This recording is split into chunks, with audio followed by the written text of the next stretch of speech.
Okay, blouse தைச்சாச்சு. இப்போ blouse கவுண்டே இல்ல. வந்து பார்ப்போம் எப்படி இருக்குன்ட்டுன்னு. ஓகே, மின்னுக்கு தெரியலையே. ஓப்பன் வச்சாச்சு. மின்னுக்கு ஓப்பன் வச்சாச்சு. இப்போ பின்னாடி பார்ப்போமா? பின்னாடி எப்படி தைச்சிருக்கு, என்ன டிசைன் கொடுத்துருக்கோன்ட்டுன்னு. என்னடா அது தலைகிலியா போகுது? ஆ என்னது இது? ஐயோ, முன்னுக்கும் ஓப்பனு பின்னாடியும் ஓப்பனா? இதை கஸ்டமர் எப்படி போடுவாங்க? ஐயோ, இது எப்படி இப்படி ஆச்சு? இப்போ நான் கஸ்டமர் கிட்ட என்னான்னு பதில் சொல்லுவேன்? என்ன சொல்லுவாங்க? மின்னுக்கு போட்டா மின்னுக்கு ஓப்பனு, பின்னாடி திருப்பினா பின்னாடியும் ஓப்பனு. இப்ப 2 துண்டு பீஸால இருக்கு. இத எப்படி போடுறது?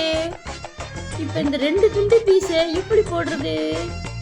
கட்டிக்கிட்டு போடுறதா இல்ல போட்டுட்டு கட்டுறதா? கயிறும் இருக்கு பின்னாடி, மின்னுக்கு கொக்கியும் இருக்கு. இதை எப்படி திருப்பி போட்டாலும் 2 பீஸ் வருதே. இப்ப நான் கஸ்டமருக்கு என்ன சொல்லுவேன்? ஐயோ ஆண்டவா, கடவுளே என்னை காப்பாத்து. மின்னுக்கும் கொக்கி, மின்னுக்கும் ஓப்பனு, பின்னாடியும் ஓப்பனு. இதை எப்படி போடுவாங்க கஸ்டமரு?